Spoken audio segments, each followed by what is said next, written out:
I've always believed in paying attention to details. The small things, like the way a person shifts in their chair when they lie, or how their eyes dart away at the wrong moment. The way a smile can be too perfect, too rehearsed. It's a skill I picked up over time, mostly as a survival mechanism. And this morning, as I sat at my sister-in-law Caroline's dining table for our monthly family brunch, that skill was screaming at me. Jessica, my wife, placed a steaming cup of coffee in front of me. Her lips curved into that sweet, effortless smile she had perfected over the years. "Made you a special coffee, honey," she said, her voice smooth as silk. Now, I don't claim to be a coffee connoisseur, but I know how coffee should smell. I know the deep, earthy aroma, the rich bitterness that fills the air before you even take a sip. This was different. The second the steam hit my nose, something twisted in my gut. There was an underlying scent, faint but unmistakable, metallic. I didn't react, didn't let my face betray a single flicker of suspicion. Instead, I picked up the cup, swirling the dark liquid gently, pretending to appreciate her effort. "How sweet," I murmured, offering a small smile in return. Jessica's eyes flickered, just for a second, barely noticeable, unless you were looking, unless you knew what to look for. Across the table, Caroline stirred her own coffee lazily, her long nails tapping against the porcelain. She always played the role of the casual observer, watching, waiting, pretending she wasn't in on whatever was happening behind the scenes. I had learned the hard way that with these two, nothing was ever casual. Over the past year, I'd been sick more times than I could count. Stomach pains that kept me doubled over in bed. Nausea so intense I could barely stand. Emergency room visits with doctors scratching their heads, unable to explain why my body was betraying me. And always, it happened after a meal prepared by Jessica or during one of these brunches at Caroline's house. Coincidence? Maybe once. Maybe twice. Not this many times. I had theories, of course. Wild, twisted suspicions that any sane man would dismiss. But I'd learned that ignoring the signs didn't make them disappear. So today, I had a plan. I reached for my phone, pretending to check a message. Then, with a perfectly timed stumble, I bumped the table, just enough to make the cups clatter, just enough to create a moment of chaos. "Ah, damn," I muttered, steadying myself. Jessica's hand shot out, her fingers gripping the table's edge. A natural reaction, maybe, but her eyes went straight to my coffee cup. Not me. The cup. That told me everything I needed to know. As I straightened, I reached out, switching my coffee with Caroline's. It was quick, effortless. The kind of move you learn after years of playing defense in a game you never signed up for. Caroline barely glanced up, too absorbed in whatever she was typing on her phone. Jessica, though? She noticed. She recovered quickly, forcing another smile. But I saw the moment of hesitation, the way her throat worked as she swallowed. "Careful, honey," she said, her voice light. "Don't be too clumsy. Wouldn't want you spilling that special coffee I made just for you." I chuckled, lifting the new cup to my lips, pretending to sip. The scent still lingered in the air, twisting my stomach into knots. But now, it wasn't my problem anymore. I placed the cup back on the table, watching, waiting. 30 minutes. That's all it would take. Caroline didn't know it yet, but she was about to become the proof I needed. The proof that my own wife was trying to poison me. 30 minutes. That's all it took. I sat there, calm and patient, watching as Caroline's fingers trembled slightly around the handle of the coffee cup. At first, it was subtle, barely noticeable, just a slight hesitation in her grip. But I saw it. I saw everything. Jessica sat beside me, her body stiff despite the relaxed smile she kept plastered on her face. She was watching too, though she tried to pretend otherwise. Every few seconds, her gaze flicked toward me, then toward Caroline, then back to me again, like she was expecting something to happen. The only problem? It wasn't happening to me. Caroline let out a breath, shifting in her seat. She rubbed her fingers against her temple like she was trying to shake off a headache. "Ugh," she muttered under her breath. "I feel weird." Jessica turned her head sharply, her smile faltering for just a second. "Weird how?" Caroline frowned, blinking a few times. Her normally sharp eyes looked unfocused, like she was struggling to keep up with the conversation. Just off. My hands feel tingly, she murmured, flexing her fingers. And my stomach. Jessica's fingers curled around the edge of the table. Her knuckles were turning white. Maybe it's just the heat, she said quickly, forcing a chuckle. Or maybe you didn't eat enough this morning. I leaned back, resting my arm casually along the chair, pretending to be oblivious. Inside, my pulse was pounding. I knew that reaction. I'd lived it too many times. The nausea that starts as a pit in your stomach, spreading like an invisible sickness. The dizziness that makes the world tilt slightly, just enough to disorient you. The tingling in the fingers, the sudden weakness in the limbs. I'd felt all of it before. And now, Caroline was feeling it. I glanced down at the coffee cup in front of me, the one that should have been mine. It was still untouched, the steam curling lazily into the air. That strange metallic scent still lingered, taunting me. Jessica's hand reached toward her own cup, but she didn't drink from it. She was watching, waiting. I saw the moment realization hit her. Her breath hitched, her back straightened, and for just a second, just a fraction of a second, her eyes widened in horror before she masked it. Oh, she knew. She knew. This wasn't an accident. This wasn't just paranoia on my part. She had planned this. She had expected me to drink that coffee. And now, as she watched Caroline's body betray her, the weight of her mistake was sinking in. The coffee was poisoned, and she had poisoned it. My own wife. I turned to Caroline, studying her carefully. Her breathing had quickened slightly, and her fingers were now gripping the table as if to steady herself. Her usually sharp tongue had been replaced by sluggish confusion. What exactly did you put in that coffee, Jess? I asked, keeping my voice light, casual. Jessica flinched. What? Caroline doesn't look too good. I gestured to her sister, who was now pressing a hand against her stomach. And it's strange, because that's exactly how I've felt. Oh, let's say the last 5 times I've had a meal at your sister's house. Jessica laughed, but it was forced, too high-pitched. Nathan, that's ridiculous. Is it? I tilted my head. Because I've been hospitalized, 3 times in the last 6 months? All with symptoms no one could explain. And now, I don't drink the coffee, but Caroline does, and suddenly, she's sick? That's quite the coincidence, don't you think? Jessica's throat bobbed as she swallowed. You're being paranoid. Caroline let out a soft groan, rubbing her forehead. Jessica. Her voice was quieter now, almost breathless. What was in that coffee? Jessica's mask cracked. It was brief, barely a flicker, but I saw it. A glimpse of something raw, something panicked. Caroline, don't be ridiculous. It's just coffee, she snapped, a little too defensively. Caroline blinked up at her, her face pale. No, I said, standing up slowly. It's not just coffee. And you know that, don't you, Jessica? Her eyes darted toward me, then toward Caroline, then back again. Trapped. I pulled my phone from my pocket, unlocking it with a quick swipe of my finger. The recording app had been running since the moment she set that cup in front of me.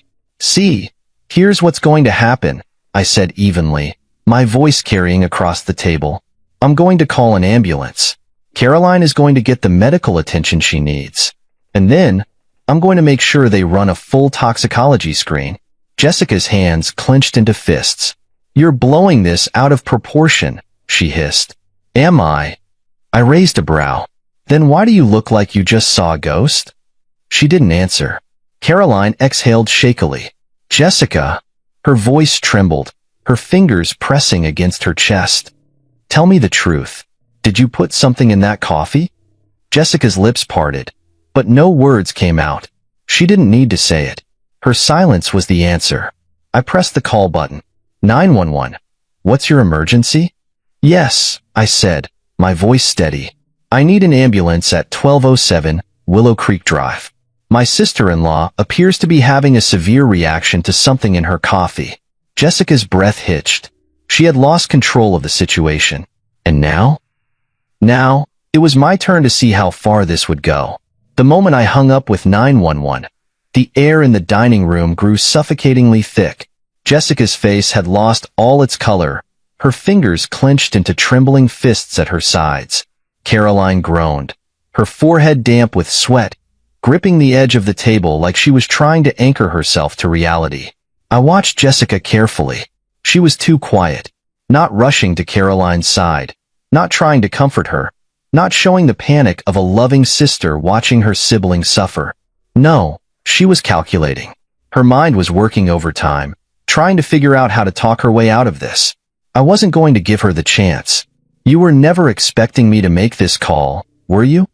I said, my voice calm but firm. You thought I'd be the one slumped over this table, too dizzy to think, too weak to fight back. Jessica flinched, her lips pressing into a tight line. You're being ridiculous, she muttered, but her voice lacked conviction. This is just, Caroline probably just has a low tolerance for caffeine. I let out a humorless laugh. Right, because caffeine poisoning looks exactly like the symptoms I had last month. In the month before that. In the month before that. Jessica's nostrils flared. Nathan, stop it. I took a slow step toward her, lowering my voice. No, you stop it. No more gaslighting. No more brushing things off. I know what's been happening to me. And now, so does she. I gestured toward Caroline, who was now visibly shaking. And guess what, Jessica? You made a mistake today. You tried to poison me again. And now, the wrong person drank it. So tell me, what was in that coffee? Jessica's eyes darted toward the front door, as if she was considering bolting. That's when Caroline, her breath coming in sharp gasps, spoke. Jess, what did you do? Jessica whipped her head toward her sister, her panic morphing into something sharper, something almost desperate. Nothing. I didn't do anything, she snapped. Then why do you look so scared? I asked, tilting my head. You should be worried about Caroline right now, right? But you're not. You're worried about something else. Jessica turned to me, her eyes dark and frantic. Nathan, just think for a second. Why would I ever try to hurt you? I took another step forward. That's the question, isn't it? Caroline let out a shaky breath, her fingers curling weakly against the table. Oh my God, she whispered, realization dawning on her face. The board meeting. Jessica froze. And there it was, the crack in her armor. I felt something cold settle in my chest. I had suspected, but now, I knew. Caroline's voice was weak, but her words cut through the tension like a blade. That's why, isn't it? That's why you've been doing this to Nathan. She lifted her head, eyes glassy but filled with betrayal. You wanted him out of the way. Jessica clenched her jaw. You don't know what you're talking about. Caroline let out a bitter, rasping chuckle. Oh, I think I do. She turned to me, eyes flickering with something I hadn't expected, guilt. Nathan, I should have seen it. I should have known. I frowned. Known what? She swallowed hard. Jessica's been after your position at work for months. I exhaled slowly, my fingers curling into fists. Of course, the Henderson account, the biggest client of the year. The contract that had the potential to change everything. And I was leading the pitch. Jessica worked at the same firm, but she'd been struggling to land major accounts. She was good at what she did, but she didn't have the reputation I had built over the years. And Henderson? They had requested me personally. She must have seen it as a threat. She must have thought I was in her way. Caroline's voice was thick with regret. She kept saying how unfair it was that you were stealing opportunities from her. How she was the one who deserved to be handling the firm's biggest clients. She let out a breathless, humorless laugh. I thought it was just talk. I didn't know she'd actually. Her voice broke off with a pained shudder. Jessica's hands were trembling now. It wasn't supposed to be like this, she whispered. I stared at her. What wasn't supposed to be like this? She looked up at me, something raw and desperate in her eyes. You weren't supposed to figure it out. A cold, empty silence stretched between us. You were just supposed to miss the meeting, she admitted, voice barely above a whisper. Just one meeting. Just one. So they'd think you were unreliable. So they'd let me take the lead instead. Her voice cracked. But you kept bouncing back. No matter what I did. You kept showing up. And then they gave you the next big account. And then the next. And the next. Her breath came in short, angry gasps. Do you know what it's like to work twice as hard, only to be overlooked again and again? She snapped, her voice rising. To have everything you deserve handed to someone else? I stared at her in disbelief. Deserve? You think you deserve my job? Jessica's face twisted with something ugly. Yes, she spat. I do. Because I work just as hard as you. But nobody ever notices me when you're in the room. I'm always just Jessica. Just another employee. Just your wife. Asterisk. She let out a shaky breath. I thought if you got sick just once, just one time, I'd finally get my chance. My stomach turned. Caroline let out a wheezing, pained laugh. Well, congratulations, she croaked. You got your chance. And now, you're going to prison for it. Jessica's face twisted in panic. Caroline, no. I didn't mean for this to happen. Shut up, I snapped, my voice like ice. Jessica flinched. I pulled my phone out again, tapping the screen. I recorded everything, I said coldly. You just confessed to poisoning me. Her eyes went wide. No, I didn't mean. Doesn't matter, I interrupted. You said it, and the police are already on their way. Jessica's face twisted into something I barely recognized. A mixture of rage, panic, and sheer disbelief. You, she started, but the distant sound of sirens cut her off. Her head snapped toward the window, her hands shaking violently now. Caroline exhaled shakily. You're done, Jess, she whispered. It's over. And for the first time since this nightmare started, Jessica realized she had lost. The sirens grew louder, and Jessica's breath quickened. She looked like a cornered animal, eyes darting toward the front door, the windows, the hallway, anywhere that could offer an escape. But there was nowhere to run. I didn't take my eyes off her as I stood by Caroline's side, gripping my phone like it was my lifeline. Because right now, it was. A moment later, the paramedics burst through the front door, their voices brisk and professional as they moved toward Caroline. What are her symptoms? One of them asked, already kneeling beside her. She's dizzy, weak, nauseous. I listed, stepping back to give them space. Her hands have been shaking. She's having trouble keeping her balance. Caroline groaned as one of the medics checked her pulse, then flashed a light into her eyes. Her pupils are dilated, he murmured to his colleague. Possible toxic reaction. Jessica stood frozen in place, watching with wide eyes. Ma'am, the paramedic turned to her. Do you know what she's ingested? Jessica's mouth opened and closed. No words came out. I do, I said calmly. She drank my coffee, the one my wife made specifically for me. The paramedic glanced at Jessica, his face unreadable. Do you know what was in it? Jessica's lips trembled. I just made regular coffee, she whispered. I pulled out my phone and pressed play on the recording. Jessica's confession echoed through the room. You were just supposed to miss the meeting. Just one. So they'd think you were unreliable. The paramedic's head snapped up. His expression shifted immediately. What had been neutral concern turned to something much more serious. We need to get her to the hospital now. Two medics lifted Caroline onto a stretcher as she whimpered in pain. I'll ride with her, I said quickly. Jessica took a step toward me, her face pale. Nathan. I turned on my heel and walked away, leaving her standing there as the police car pulled into the driveway. The ride to the hospital was tense. Caroline's breathing was shallow, and every few minutes, she shivered violently despite the blanket wrapped around her. I sat beside her, watching helplessly as the medics administered oxygen, monitoring her vitals. Nathan, her voice was faint. You knew, didn't you? I swallowed. I had my suspicions. She let out a weak, bitter laugh. Guess we both learned the hard way. I didn't respond. There was nothing to say. The moment we arrived at the hospital, nurses rushed her into a treatment room while a doctor peppered me with questions.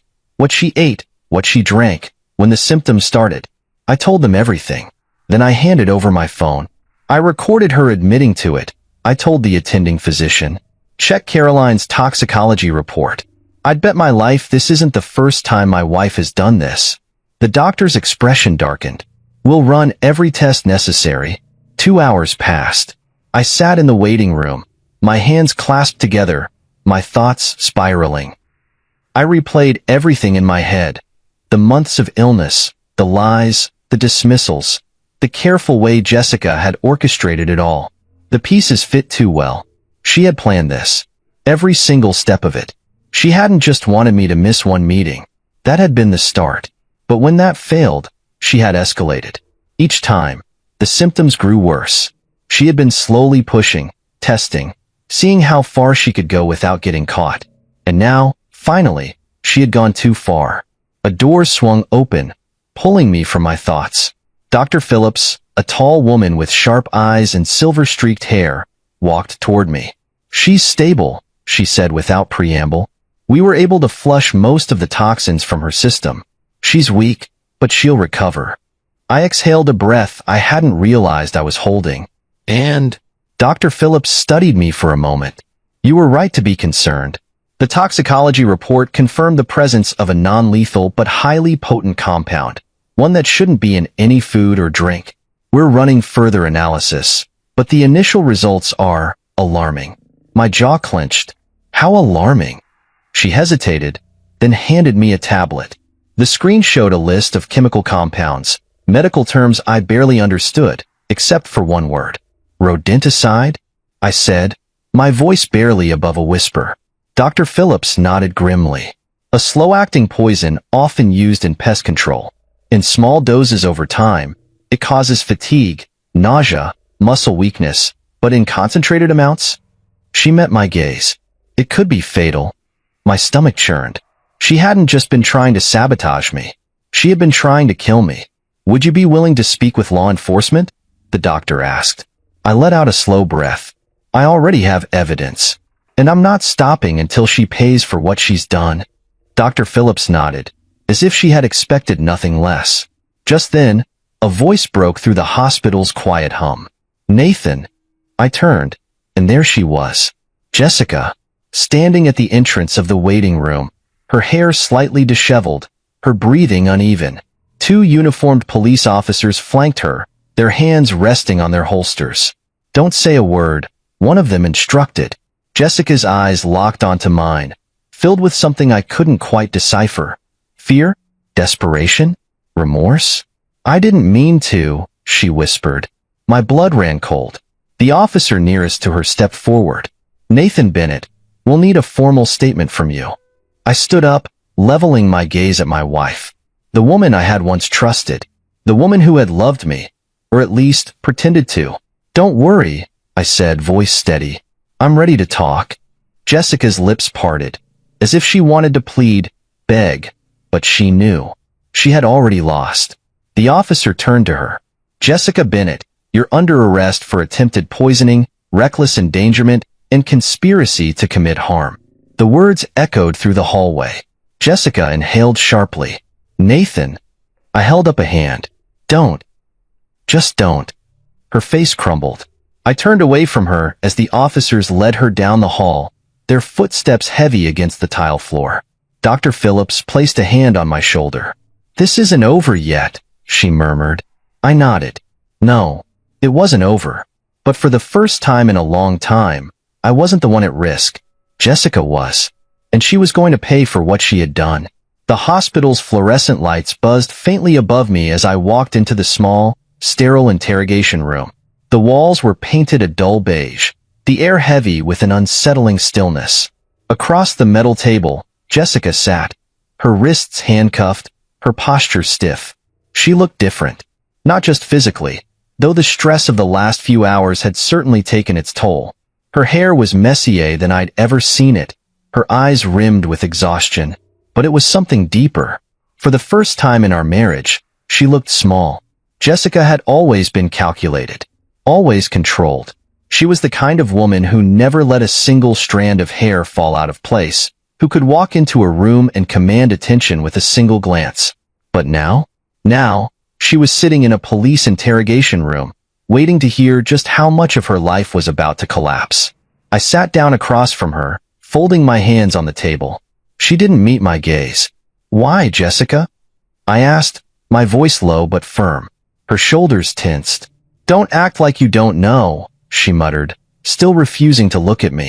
"I want to hear it from you." Jessica let out a breath, sharp, shaky. "I already told you. It wasn't supposed to be like this." I scoffed. "Oh, right. You only meant to make me sick, not kill me. That makes it so much better." She flinched at the sarcasm in my voice, but I didn't care. "I need to understand," I continued, my tone even. "I need to know how the woman I married, the woman I loved, could do something like this." Finally, she lifted her eyes. And for a brief moment, I saw it. The flicker of something beneath the cold calculation. Regret? Shame? Or just the horror of getting caught? Jessica inhaled slowly. "Do you know what it's like, Nathan?" she asked softly. "What?" "To be invisible," she whispered. I frowned. "Jessica, what the hell are you talking about?" She let out a bitter laugh. "You don't get it. You never had to get it. Everything has always been so easy for you." Her gaze sharpened, her fingers curling into fists. "You walk into a room, and people listen to you. They respect you. They want to work with you. Meanwhile, I've spent years busting my ass at that company, and no one ever saw me." I exhaled through my nose, keeping my emotions in check. "So you decided to poison me? That was your solution?" Jessica clenched her jaw. "It wasn't supposed to go this far." "You keep saying that." I leaned forward. "But it did." Her throat bobbed as she swallowed hard. "I just wanted a chance. A real chance. But every time I thought I had an opportunity, you were there. Taking every promotion, every major client, every account I worked twice as hard for." Her voice wavered. "So yeah, at first, I just wanted you to slow down. Just enough for people to finally see me." I shook my head in disbelief. "You don't sabotage people you love, Jessica." She blinked rapidly, as if my words had struck her, but she didn't deny it. "You know what the worst part is?" I asked, my voice growing rough. "I trusted you. Even when I started getting sick, I never wanted to believe that it could be you." Jessica's face twisted, her jaw tightening. "And yet, you did." I narrowed my eyes. "Because the truth was impossible to ignore. You made sure of that." Silence stretched between us, thick with all the things left unsaid. Then, quietly, Jessica spoke again. "And Caroline?" I tilted my head. "What about her?" She let out a slow breath. "Is she going to be okay?" For the first time since this started, Jessica looked genuinely afraid. Not for herself, but for Caroline. "She's stable," I said carefully. "But she could have died, Jessica." Her lips parted slightly, her hands trembling against the table. "She wasn't supposed to drink it," she murmured, almost to herself. "It was never meant for her." I leaned forward. "And I was never supposed to figure it out. But here we are." Jessica's gaze met mine, and for the first time, I saw real remorse in her expression. But it wasn't enough. Not even close. "Do you regret it?" I asked. She exhaled sharply. "Getting caught?" "Yes." I let out a cold laugh, shaking my head. "Of course. Because if I had just gone along with it, if I had kept drinking whatever you put in front of me, I'd still be sick. You'd still be winning. Right?" Jessica didn't answer. That's what I thought. Another long silence passed. Then Jessica took a deep breath, squaring her shoulders. "I should talk to my lawyer," she muttered. I stared at her for a moment, then nodded slowly. "Yeah, you should." I stood up, pushing the chair back. Jessica's eyes flickered with something. Maybe she had expected me to say more. Maybe she had hoped for some kind of absolution. But I wasn't offering it. Not after everything. "I'm done, Jessica." My voice was firm, unwavering. "You made your choices. Now you have to live with them." She didn't argue, didn't beg. She just watched as I turned and walked out the door. The second I stepped into the hallway, the weight on my chest lifted. Jessica had spent months trying to tear me down, trying to make me weak, but she hadn't won. I was still standing. And now? Now, I was ready to watch her fall. The moment I walked out of that interrogation room, I knew there was no going back. Jessica's betrayal was no longer a suspicion or a nightmare that haunted me in the quiet hours of the night. It was real. And now, she was going to pay for it. Detective Morrison, the lead investigator, met me just outside the room. He was a tall, broad-shouldered man with tired eyes, the kind of cop who had seen far too much of the worst parts of humanity. "Well," he said, exhaling as he flipped through a small notepad. "That was interesting." I crossed my arms. "You heard everything?" He nodded. "Every damn word." Jessica's confession, what she said, what she didn't say, was enough to confirm what I already knew. This wasn't just some misunderstanding or a desperate woman making a mistake. It was intentional. Morrison shut his notepad and gave me a long, assessing look. "We're moving forward with formal charges. But we need more than just her words to ensure this sticks in court." I squared my shoulders. "What do you need?" He motioned for me to follow him down the hall. "We've already gotten a warrant for a search of your home," Morrison explained as we walked. "If she's been poisoning you for months, she had to keep whatever she was using somewhere. The toxicology report from your sister-in-law already confirmed foreign substances in her system, ones that don't just end up in coffee." I clenched my jaw. "So, if we find the source, then we have a rock-solid case," Morrison confirmed. We reached the main hospital entrance, where two uniformed officers stood beside their patrol car, waiting. My heart pounded against my ribs as the reality of the moment settled in. Jessica's life, the one she had so carefully built, so desperately protected, was about to come crumbling down. And for the first time, I didn't care. When we arrived at the house, it was surreal walking into what had once been my home. The officers moved through the rooms with practiced efficiency, opening cabinets, drawers, even checking behind the fridge. I stood in the doorway of our bedroom, watching as one of the officers went through Jessica's nightstand. "You lived with her every day," Morrison said beside me. "Did she ever seem nervous? Like she was hiding something?" I let out a slow breath. "She was careful. Very careful. She never left anything obvious out in the open. But I knew Jessica, and I knew she wasn't invincible." We moved to the kitchen next. One officer was already digging through the spice cabinet, another checking the pantry. The detective in charge of collecting evidence turned to Morrison. "We've got something." I followed them to the lower cabinet near the sink. The officer pulled out a small black box, setting it carefully on the counter. It looked unremarkable at first, just an ordinary storage container. But when they opened it, the air in the room shifted. Inside were bottles. Small, carefully labeled vials of substances I didn't recognize. Some with their original pharmaceutical labels, others without.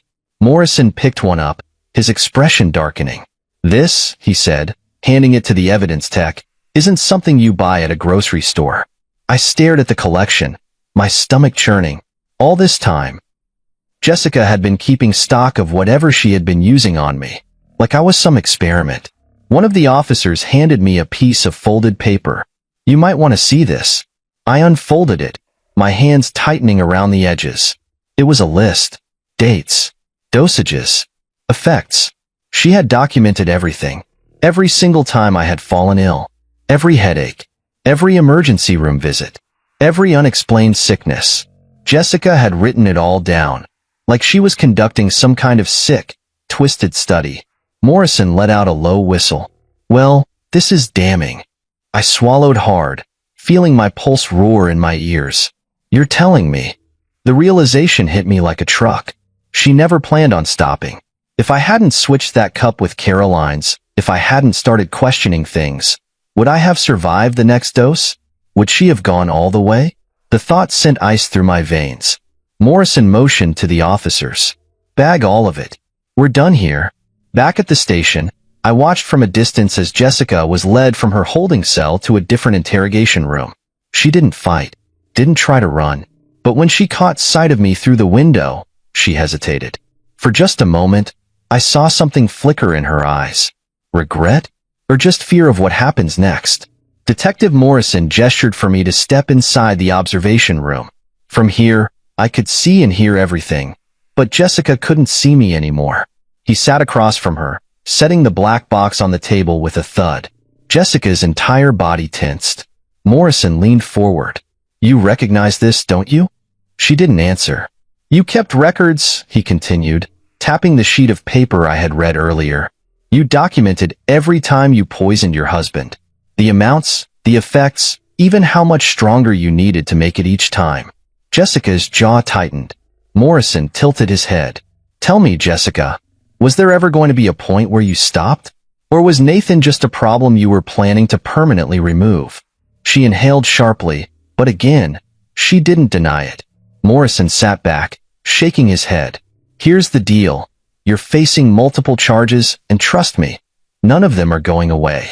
The evidence speaks for itself. He gestured to the vials. These chemicals don't just end up in someone's coffee by accident. Jessica's hands trembled slightly in her cuffs. I didn't. I wasn't trying to. Save it, Morrison cut in. The only thing left for you to decide is whether you want to fight this in court or cooperate. Jessica's face twisted, her breath uneven. Morrison didn't press her. He didn't need to. Because we both knew the truth now. There was no coming back from this. Jessica had destroyed her life with her own hands. And as much as part of me wanted to feel sorry for her, I just couldn't. This was justice. The courtroom was silent as the judge entered, his expression unreadable. I sat in the front row, my hands clenched together, watching as Jessica was led inside. She looked different from the woman I had married. Smaller, weaker, as if the weight of her crimes had finally settled on her shoulders. She didn't look at me. Not once. The trial had been long, grueling, and painfully public. The media had gotten hold of the story early on. A successful businessman poisoned by his own wife in a slow, methodical attempt to destroy his career. The details were too sensational for them to ignore. Jessica's defense team had tried everything. They painted her as a woman driven to desperation, overshadowed by her husband's success, pressured by a competitive industry. They argued that she hadn't meant to cause permanent harm, only to level the playing field. But the evidence was overwhelming. The prosecution had laid it all out, piece by piece. 1. The toxicology reports. The substances found in Caroline's system were traced directly to the vials recovered from our home. The slow-acting poison had been used in varying doses, just enough to cause sickness without immediate suspicion. 2. The recordings, my secret recordings from the brunch, where Jessica confessed to sabotaging me, were played for the jury. The sound of her voice, laced with frustration and entitlement, sealed her fate. 3.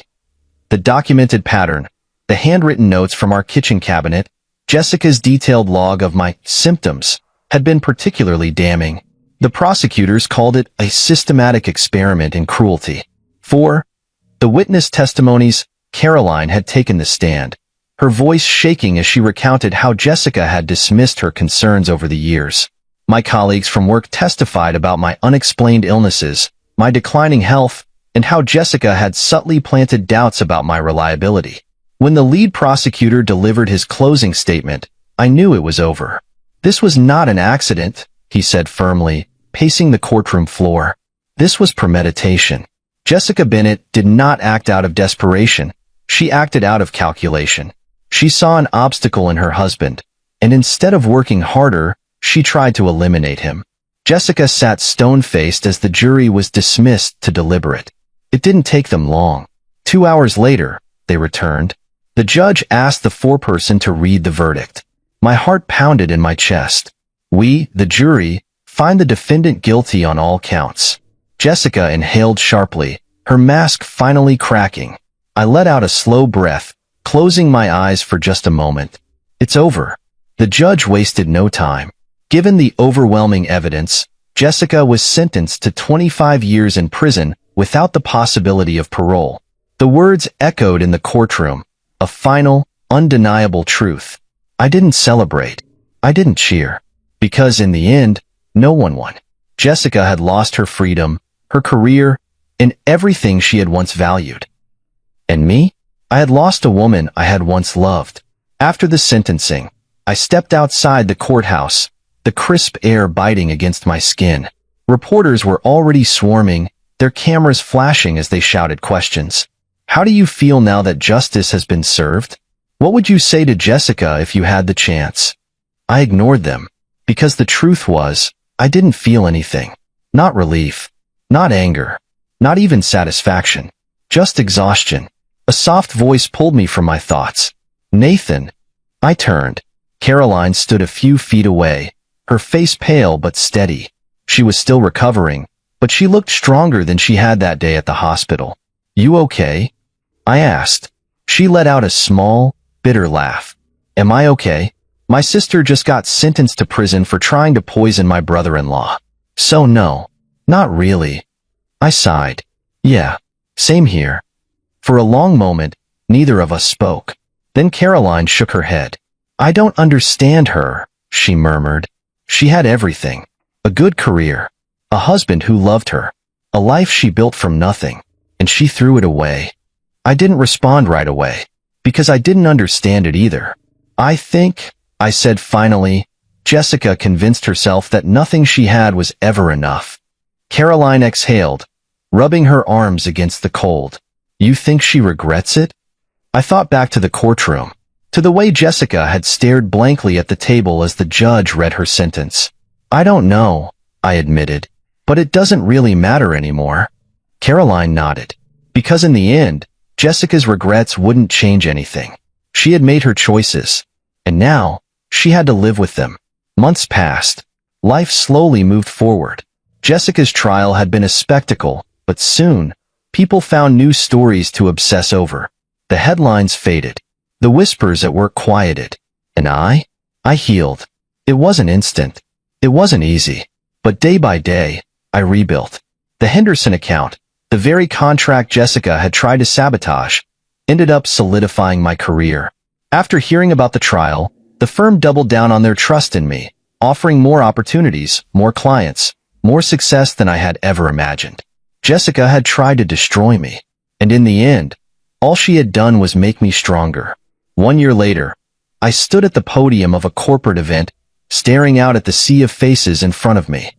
I had been invited as a keynote speaker, a recognition of my resilience, my work ethic, my success. As I stepped up to the microphone, I let the moment settle. Then, I spoke. Success isn't just about talent or hard work, I began. It's about integrity. It's about the relationships we build, the trust we earn. I paused, my mind flickering back to everything I had been through. Sometimes, I continued, the biggest obstacles in our lives come from the people closest to us. And when that happens, we have two choices. We can let it break us, or we can let it fuel us. A quiet murmur ran through the crowd. I smiled faintly. I chose to rise, I finished. And I'm standing here today because of it. The room erupted in applause. And as I stepped away from the podium, shaking hands with my colleagues, I realized something. I had survived. Jessica had tried to take everything from me. But in the end, I was the one who won. 1 year. It had been exactly 1 year since the trial ended. 1 year since Jessica had been sentenced to 25 years in prison. 1 year since I had walked out of that courthouse, carrying the weight of betrayal, relief, and exhaustion all at once. And yet, despite everything, I was still here. Stronger. Thriving. I took a slow sip of my coffee, the first cup I had truly enjoyed in a long time, before setting it down on the polished mahogany desk in front of me. My office was quiet, save for the distant hum of traffic outside the high-rise window. The skyline stretched before me, a reminder of how much had changed in just 12 months. A year ago, I had sat in this very chair, my mind clouded with doubt, betrayal eating away at me like a slow poison. My career had been in shambles, my personal life even worse. I had spent months questioning everything, how I could have been so blind, how I had let someone I loved so deeply turn against me. But that was then. And now? Now, I was at the top of my game. After the trial, the Henderson account, the very project Jessica had tried to sabotage, became one of the most successful campaigns our firm had ever handled. Clients took notice. My reputation grew. And as Jessica faded into irrelevance, I rose higher than ever before. Nathan? I glanced up from my desk as my assistant, Lauren, stepped into the office. You have a call on line 2. It's from Nashville State Correctional. I went still. I didn't need to ask who it was. Jessica. I hadn't spoken to her since the trial, hadn't written, hadn't visited, hadn't acknowledged her existence. And yet, here she was, reaching out from the prison cell she had so carefully crafted for herself. Lauren hesitated. Want me to tell them you're unavailable? I stared at the blinking light on my phone, debating. Then I nodded. Yeah, do that. She gave me a knowing look before disappearing down the hall. I leaned back in my chair, exhaling slowly. Jessica had already stolen enough from me. My time, my trust, my peace of mind. I wasn't about to give her another second. That evening, I met Caroline for dinner. It had become a tradition of sorts, checking in with each other, making sure we were both healing in our own ways. She had struggled after the trial, too. Losing her sister had left a void in her life, even after everything Jessica had done. Guess who called me today? I said as I poured her a glass of wine. She didn't even hesitate. Jessica? I raised an eyebrow. How'd you know? Caroline let out a tired laugh. She called me last week. I frowned. And? She shrugged. Begged for forgiveness. Said she regretted everything. Asked if I could help her get an appeal. I scoffed. An appeal? After everything? Caroline swirled the wine in her glass. Yep. She swears she wasn't in her right mind. That she never meant to hurt you. I studied her carefully. Do you believe her? She hesitated, then sighed. I think she regrets it. But not because she's sorry. I think she regrets getting caught. I nodded. That was exactly what I thought too. Caroline tilted her head. Are you going to visit her? I let out a short laugh. Not a chance. She didn't argue. Instead, she raised her glass. To moving forward? I lifted mine in return. To moving forward. Months passed. The media stopped talking about Jessica. People stopped whispering about the trial. And I stopped thinking about her. For the first time in years, I could wake up without feeling like I had to look over my shoulder. I could go to work, meet with clients, live my life without fear. One afternoon, as I prepared for yet another high-profile pitch, my phone buzzed with an email notification. I almost ignored it, until I saw the subject line. Henderson account, contract renewal. I opened it immediately, scanning the message. They were extending their contract for another 3 years. I sat back in my chair, a slow smile spreading across my face. Jessica had tried to take everything from me. And yet, despite all her efforts, I was still winning. That weekend, I took a trip out to the lake. I hadn't been back since before everything happened, but standing there, watching the water ripple under the afternoon sun, I felt a sense of peace I hadn't felt in a long time. I pulled out my phone and scrolled through my saved messages. Then, with a deep breath, I deleted every single one of Jessica's texts. The ones where she had played the doting wife. The ones where she had pretended to care. The ones where she had sent passive-aggressive remarks about my career, my success, my future. One by one, I erased them. And with each deleted message, I felt lighter. Freer. Jessica's name no longer held weight over me. Her choices, her betrayal, her downfall. It was hers to carry now, not mine. And as I walked back to my car, taking one last look at the lake, I smiled. Not because I had won, not because she had lost, but because, after everything, I had finally found what she never could. Peace.